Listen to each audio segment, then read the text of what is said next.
વિદ્યાર્થી મિત્રો, આપણે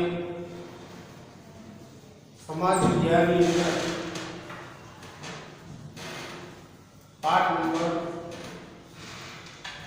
11 ભારતનો ન્યાયતંત્ર. હવે વિદ્યાર્થી મિત્રો, આપણે અગાઉ ભણી ગયા છીએ કે સંઘ સરકારના કુલ 3 અંગો છે: ધારાસભા, કારોબારી અને ન્યાયતંત્ર. તો ભારત સરકારનું ત્રીજું અંગ એટલે ન્યાયતંત્ર. હવે ભારત લોકશાહી દેશ છે અને લોકશાહી દેશમાં વિદ્યાર્થી મિત્રો ન્યાયતંત્રનું વિશેષ મહત્વ છે. તો લોકશાહી દેશમાં ન્યાયતંત્રનું વિશેષ શા માટે મહત્વ છે? તો વિદ્યાર્થી મિત્રો, રાજાશાહીમાં અને સરમુખત્યારશાહીમાં જો રાજાશાહી હતી, આ દુનિયાની અંદર જે દેશોની અંદર સરમુખત્યારશાહી હતી, તો એવા દેશોની અંદર ન્યાયતંત્ર તો હતા, પણ રાજા આગળ અને સરમુખત્યાર આગળ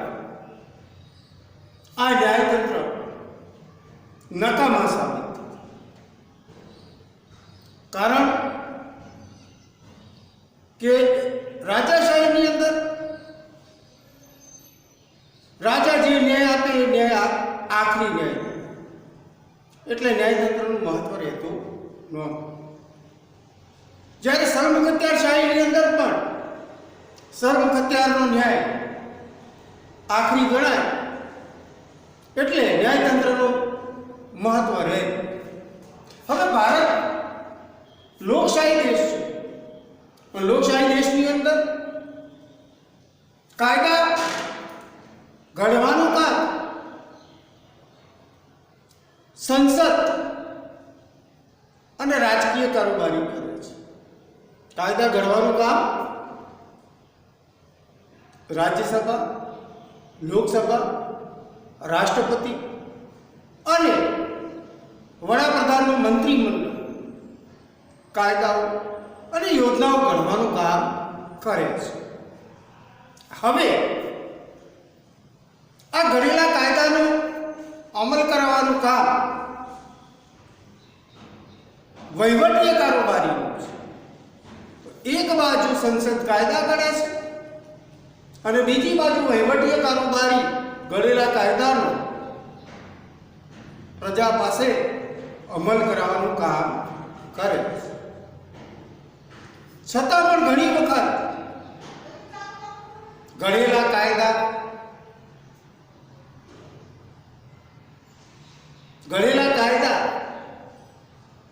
બંધારણને સુસંગત ન, ઘડેલા કાયદા પ્રજાને અનુકૂળ ના હોય, તો એ સમય દરમિયાન ન્યાયતંત્રની આવશ્યકતા ઊભી થાય છે.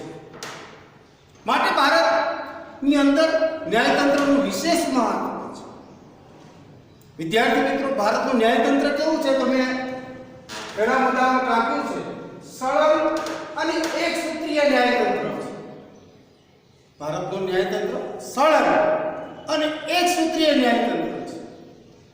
એક સૂત્રના તાતણા બંધાયેલું છે. તો વિદ્યાર્થી મિત્રો, ભારતના ન્યાયતંત્રમાં સૌથી ઉપરમાં સર્વોચ્ચ અદાલત છે. સર્વોચ્ચ અદાલતના નેતૃત્વ હેઠળ મધ્યમાં ભારતના દરેક રાજ્યની અંદર એક વડી અદાલતની સ્થાપના કરવામાં આવી છે. વિદ્યાર્થી મિત્રો, અપવાદ રૂપે જો નાના રાજ્યો છે તો 2 કે 3 રાજ્યો વચ્ચે પણ એક વડી અદાલત હોઈ શકે છે, પણ ભારતના મોટાભાગના રાજ્યો વડી અદાલત ધરાવે છે. કે ભલે પછી વડી અદાલત સંયુક્ત રાજ્યોની બધા રાજ્યોની ભેગી થઈ, તો સર્વોચ્ચ અદાલતના નેતૃત્વ હેઠળ કઈ અદાલત આવેલી છે? વડી અદાલત. હવે આ વડી અદાલત સર્વોચ્ચ અદાલતના માર્ગદર્શન હેઠળ કામ કરે છે. વડી અદાલત સર્વોચ્ચ અદાલતની દેખરેખ હેઠળ કામ કરે છે. હવે વડી અદાલતના નેતૃત્વ હેઠળ નીચે જિલ્લા કક્ષાએ જિલ્લાની અદાલતો આવેલી છે અને તાલુકા કક્ષાએ તાલુકાની અદાલતો આવેલી છે. અને આ જિલ્લા કક્ષાની જિલ્લા અદાલત અને તાલુકા કક્ષાની તાલુકા અદાલત વડી અદાલતના માર્ગદર્શન હેઠળ કામ કરે છે, વડી અદાલતની દેખરેખ હેઠળ કામ કરે છે, જેના કારણે જિલ્લા અદાલત અને તાલુકા અદાલત આપણે એમ કહી શકીએ કે વડી અદાલત સાથે જોડાયેલી છે. છેલ્લે જિલ્લા અદાલતના નેતૃત્વ હેઠળ અને તાલુકા અદાલતના નેતૃત્વ હેઠળ ટ્રાયલ અદાલતો આપેલી છે. અને ટ્રાયલ અદાલતોની સાથે સાથે તમામ વિશેષ અદાલતો પણ આવેલી છે. હવે વિદ્યાર્થી મિત્રો, સળંગ અને એક સૂત્રીય ન્યાયતંત્ર કઈ રીતે થાય? તો સર્વોચ્ચ અદાલતના નેતૃત્વ હેઠળ વડી અદાલત, વડી અદાલતના નેતૃત્વ હેઠળ જિલ્લા અને તાલુકા અદાલત, જિલ્લા અને તાલુકા અદાલતના નેતૃત્વ હેઠળ ટ્રાયલ અદાલત અને વિશેષ અદાલત આવેલી છે. વિદ્યાર્થી મિત્રો, ભારતની અંદર કોઈ પણ નાગરિક સસ્તો, સરળ અને ઝડપી ન્યાય લેવો હશે તો સીધો જ ટ્રાયલ અદાલત અને વિશેષ અદાલતની અંદર જશે. ટ્રાયલ અદાલત અને વિશેષ અદાલત સરળતાથી ઝડપી ન્યાય આપે છે. પણ એ ન્યાયથી સંતોષ ન થાય તો એ સમય દરમિયાન નાગરિક જિલ્લા કે તાલુકા અદાલતમાં પોતાની ફરિયાદ કરી શકે છે, અપીલ કરી શકે છે. જિલ્લા અને તાલુકા અદાલત ન્યાય આપે પણ એ ન્યાયથી પણ જો સંતોષ ન થાય તો એ સમય દરમિયાન ભારતનો નાગરિક વડી અદાલતમાં અપીલ કરી શકે છે. અને વડી અદાલતના ન્યાયથી પણ જો ભારતના નાગરિકને સંતોષ ન થાય તો એ સમય દરમિયાન ભારતનો નાગરિક સર્વોચ્ચ અદાલતની અંદર જઈ શકે છે, અપીલ કરી શકે છે.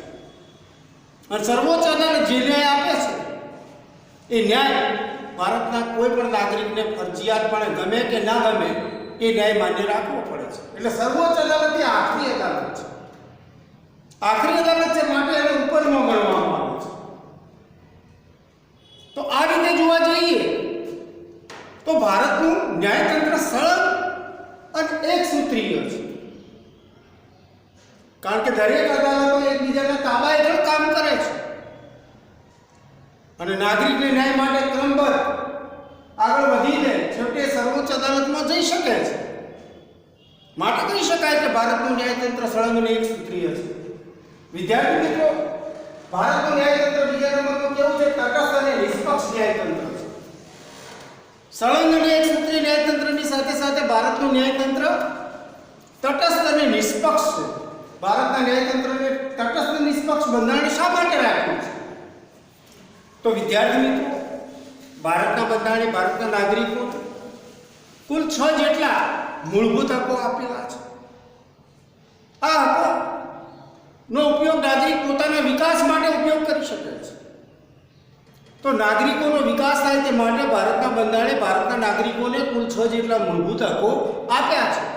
જેવા કે સ્વતંત્રતાનો હક, સમાનતાનો હક, શોષણ સામે વિરોધ કરવાનો હક, શૈક્ષણિક વિષયકનો હક, ધાર્મિક સ્વતંત્રતાનો હક અને બંધારણીય ઇલાજનો. આ 6 હકો બંધારણે નાગરિકોને આપ્યા છે. શા માટે? નાગરિકો આ હકોનો ઉપયોગ કરીને પોતાનો વિકાસ કરી શકે તે માટે. પણ ઘણી વખત લોકશાહી દેશ હોવાના કારણે ભારતની અંદર ભારતની કોઈ પણ સંસ્થા દ્વારા નાગરિકોના હક ઉપર તરાપ મારવામાં આવે છે, નાગરિકનો હક છીનવી લેવામાં આવે છે. હવે નાગરિકનો હક તરાપ મારીને છીનવી લેવામાં આવે તો એ સમય દરમિયાન હકોનો કોઈ મતલબ રહેતો નથી.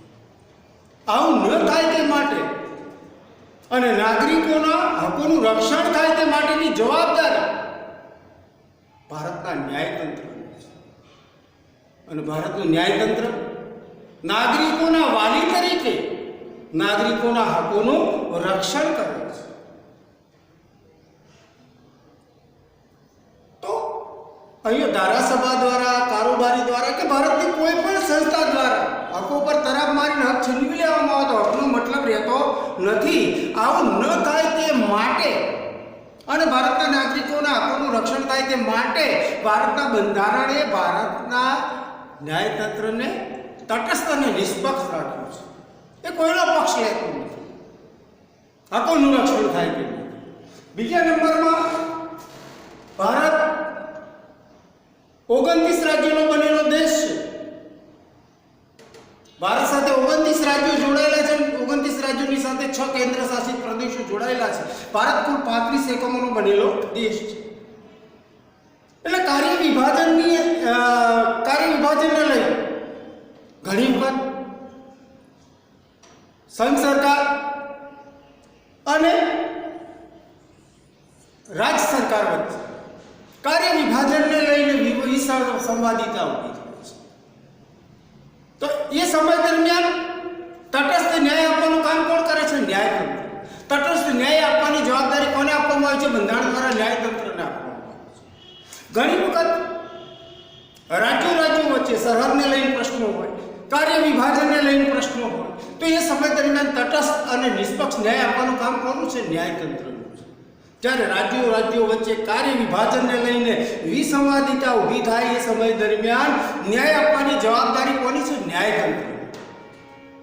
તો રાજ્યો વચ્ચે ઝઘડા ન થાય, કેન્દ્ર અને રાજ્ય વચ્ચે ઝઘડા ન થાય, પ્લસ નાગરિકોના હકોનું રક્ષણ થાય તે માટે ભારતના ન્યાયતંત્રને એવું રાખવામાં છે તટસ્થ અને નિષ્પક્ષ ન્યાયતંત્ર.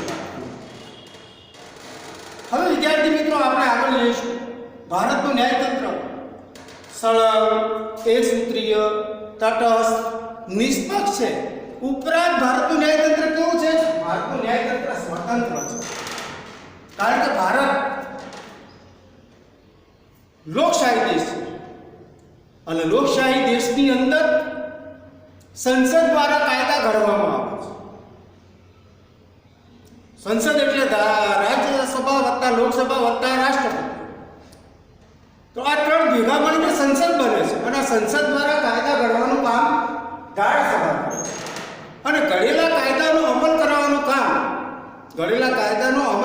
કામ ભારતની વહીવટી કારોબારી કરે છે.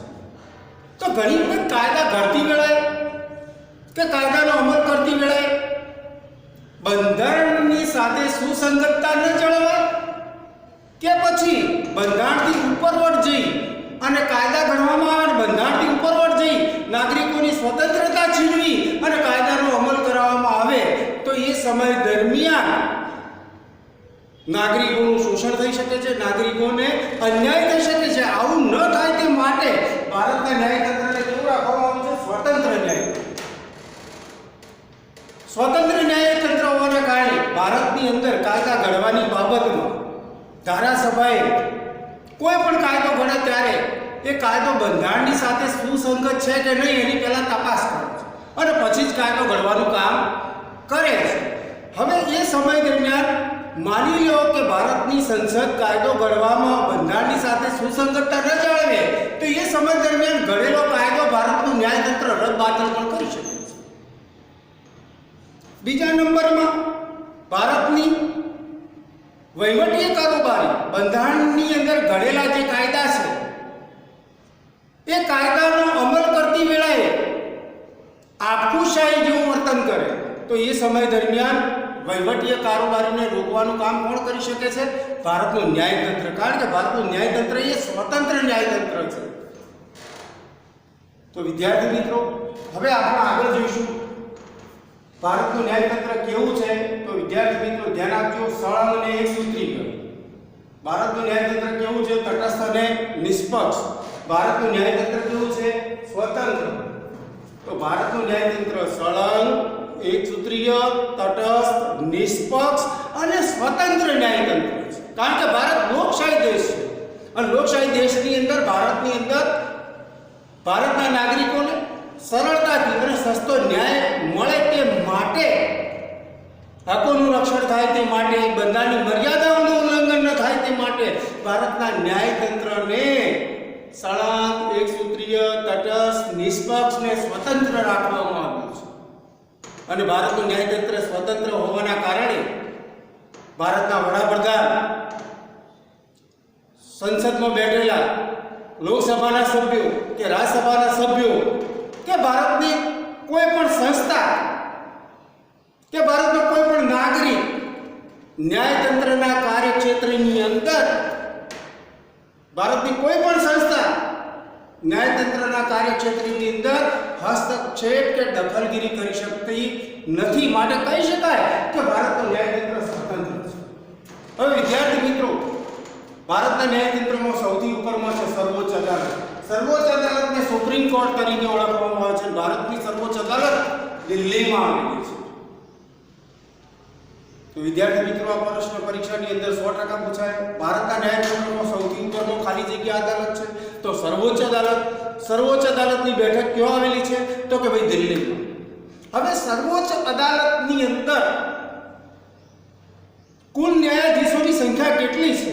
તો સર્વોચ્ચ અદાલતમાં એક મુખ્ય ન્યાયાધીશ હોય છે અને મુખ્ય ન્યાયાધીશને મદદ કરવાવાળા આસિસ્ટન્ટ જજ ની સંખ્યા 28 હોય છે.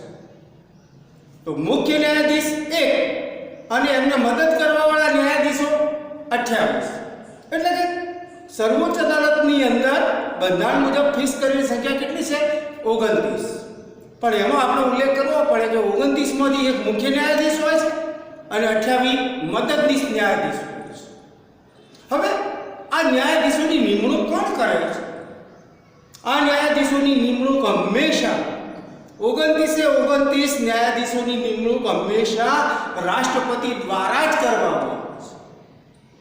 હવે માની લો કે ભાઈ જેમ જેમ સમય પસાર થાય છે એમ દેશની અંદર વસ્તી પણ વધતી જાય છે અને જેમ જેમ વસ્તી વધતી જાય છે એમ એમ પ્રશ્નોનું પ્રમાણ પણ વધે છે અને કાયદાકીય ગૂંચવણોનું પ્રમાણ પણ વધે છે. તો આવા સમયે સંસદની અંદર કાર્યબોધનું પ્રમાણ વધી જાય છે. તો હવે સર્વોચ્ચ અદાલતની અંદર આઝાદી મળી ત્યારે 29 હોય અને વર્તમાન સમયની અંદર પણ 29 હોય તો હવે વચ્ચે સમયગાળો 70 વર્ષનો થયો. તો 70 વર્ષના સમયગાળામાં સર્વોચ્ચ અદાલતનો કાર્યબોજ વધે કે ન વધે? જેમ જેમ સમય પસાર થશે એમ એમ સર્વોચ્ચ અદાલતનો કાર્યબોજ વધતો જશે. તો કાર્યબોજ વધે અને બીજી બાજુ ન્યાયાધીશો વધે નહીં તો સર્વોચ્ચ અદાલત સરળતાથી ઝડપી અને સસ્તો ન્યાય નાગરિકોને આપી શકે નહીં. એટલે બંધારણ પ્રમાણે સર્વોચ્ચ અદાલતના ન્યાયાધીશોની સંખ્યામાં વધઘટ થઈ શકે? તો કે ભાઈ હા, થઈ શકે. હવે સંખ્યામાં વધઘટ કરવાની સત્તા કોને આપવામાં આવી છે? તો સર્વોચ્ચ અદાલતના ન્યાયાધીશોની સંખ્યામાં વધઘટ કરવાની સત્તા સંસદને આપવામાં આવે છે. સંસદ એટલે લોકસભા વત્તા રાજ્યસભા વત્તા રાષ્ટ્રપતિ, આ બધા ભેગા મળી અને સર્વોચ્ચ અદાલતની અંદર ન્યાયાધીશ વધારવા કે ઘટાડવા એનો નિર્ણય સંસદ કરી શકે છે. સંસદ એટલે લોકસભા વત્તા રાજ્યસભા વત્તા રાષ્ટ્રપતિ, આ બધા ભેગા મળીને નક્કી કરે છે. બીજા નંબરમાં ટૂંકા ગાળા માટે સર્વોચ્ચ અદાલતની અંદર કાર્યનું પ્રમાણ વધી જાય, કાર્યબોધનું પ્રમાણ વધી જાય તો એ સમય દરમિયાન રાષ્ટ્રપતિ કાર્યબોધનો ભાર હળવો થાય એ માટે એડહોક ધોરણે નવા ન્યાયાધીશોની નિમણૂક કરી શકે છે. હવે એડહોક ધોરણે હંગામી ધોરણે, કાયમી નહીં. કાર્યબોજ હોય ત્યાં સુધી એ સત્તા ઉપર રહે અને કાર્યબોજ પતી જાય એટલે રાષ્ટ્રપતિના કહેવાથી એ સત્તા ઉપરથી હટી જાય. તો આવા ન્યાયાધીશોને એડહોક ન્યાયાધીશ કહેવાય છે. અને એડહોક ન્યાયાધીશ એટલે હંગામી ન્યાયાધીશ. માત્ર કાર્યબોજ વધે ત્યાં પૂરતા જ, જો કાર્યબોજ હળવો થઈ જાય કે તરત જ એમને પોતાની સત્તા ઉપરથી ઉતરી જવું પડે છે. તો આવા ન્યાયાધીશોને એડહોક ન્યાયાધીશ કહેવાય છે. અને એડહોક ન્યાયાધીશની નિમણૂક રાષ્ટ્રપતિ કરે છે. રાષ્ટ્રપતિની મરજી હોય ત્યાં સુધી એ હોદ્દા ઉપર રહી શકે છે. હવે સર્વોચ્ચ અદાલતના ન્યાયાધીશની લાયકાત, તો સર્વોચ્ચ અદાલતના ન્યાયાધીશની લાયકાત આ પ્રમાણે છે. જેને સર્વોચ્ચ અદાલતનો ન્યાયાધીશ બનવું હોય એ વ્યક્તિ પહેલા નંબરમાં તો ભારતની નાગરિક હોવી જોઈએ, પરદેશી ન ચાલે. બીજા નંબરમાં જેને સર્વોચ્ચ અદાલતના ન્યાયાધીશ બનવું છે એને ભારતની કોઈ પણ રાજ્યની વડી અદાલતમાં 5 વર્ષ સુધી ન્યાયાધીશ તરીકે કામ કરેલું હોવું જોઈએ, અથવા કોઈ પણ રાજ્યની વડી અદાલતમાં 10 વર્ષ સુધી વકીલાત કરી હોવી જોઈએ. ત્રીજા નંબરની લાયકાત એ છે કે રાષ્ટ્રપતિના મતે એ નિષ્ણાત, પ્રખર, પ્રસિદ્ધ કાયદાશાસ્ત્રી કે ધારાશાસ્ત્રી હોય. અને ચોથા નંબરમાં સર્વોચ્ચ અદાલતના ન્યાયાધીશની ઉંમર 65 વર્ષ કરતો વધારે હોવી જોઈએ નહીં. તો આ વિદ્યાર્થીઓ ન્યાયાધીશની લાયકાત છે, જે મેં શોર્ટમાં બોર્ડની અંદર લખી છે. હવે ન્યાયાધીશોની સમય, ન્યાયાધીશની મુદ્દત. તો ન્યાયાધીશ 65 વર્ષના થાય ત્યાં સુધી પોતાના હોદ્દા ઉપર રહી શકે છે. જ્યારે ન્યાયાધીશને 65 વર્ષ પૂરા થઈ જાય એટલે એમને ફરજિયાત પ્રમાણે પોતાના હોદ્દાને છોડવો પડે છે, હોદ્દાનો ત્યાગ કરવો પડે છે. એટલે કે 65 વર્ષ સુધી હોદ્દા ઉપર રહી શકે છે. પણ ઘણી વખત ન્યાયાધીશની નિમણૂક થયા પછી માની લો કે કોઈ ન્યાયાધીશ 60 વર્ષે સર્વોચ્ચ અદાલતનું કામ કરવામાં અશક્તિમાન બન્યું બીમારીના કારણે, તો એ સમય દરમિયાન કોઈ પણ ન્યાયાધીશ સર્વોચ્ચ અદાલતમાં ધારે તો સ્વેચ્છાએ પોતાનું રાજીનામું રાષ્ટ્રપતિને આપી શકે છે મુદત પહેલા. પછી બીજો એક નિયમ છે, બંધારણની અંદર જોગવાઈ છે કે કોઈ રાષ્ટ્રપતિ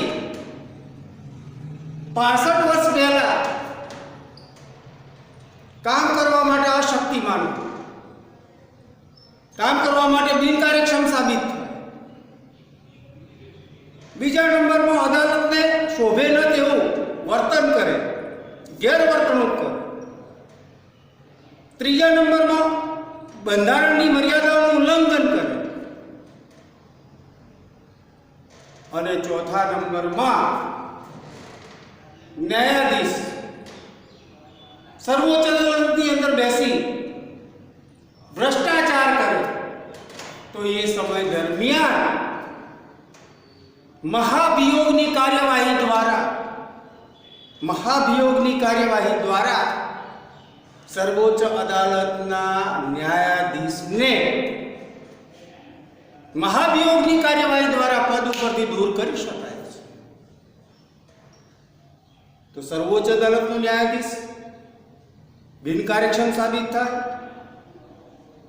સર્વોચ્ચ અદાલતની અંદર ગેરવર્તણૂક કરે, બંધારણની મર્યાદાઓનું ઉલ્લંઘન કરે અને સર્વોચ્ચ અદાલતની અંદર લાંચ, રૂશ્વત કે ભ્રષ્ટાચાર કરે તો એ સમય દરમિયાન સંસદના બંને ગૃહોમાં ન્યાયાધીશ વિરુદ્ધ સંસદના બંને ગૃહોની કુલ સભ્ય સંખ્યાના પ્રત્યેક ગૃહની કુલ સભ્ય સંખ્યાના પણ બંને ગૃહો 1/2 સભ્યો ન્યાયાધીશની વિરુદ્ધમાં દરખાસ્ત પસાર કરે તો એ સમય દરમિયાન એ ન્યાયાધીશને ફરજિયાતપણે રાજીનામું આપી દેવું પડે. બીજા નંબરમાં સંસદના બંને ગૃહમાં હાજર રહેલા સભ્યોમાંથી કુલ સભ્ય સંખ્યાની હાજર રહેલા સભ્યોમાંથી 2/3 સભ્યો ન્યાયાધીશની વિરુદ્ધમાં દરખાસ્ત પસાર કરે તો એ સમય દરમિયાન ફરજિયાતપણે ન્યાયાધીશને રાજીનામું આપવું પડે છે. અસ્તુ વિદ્યાર્થી મિત્રો, ધન્યવાદ. બોર્ડની અંદર જે માહિતી આપી છે ખાસ ઉતારી દેજો.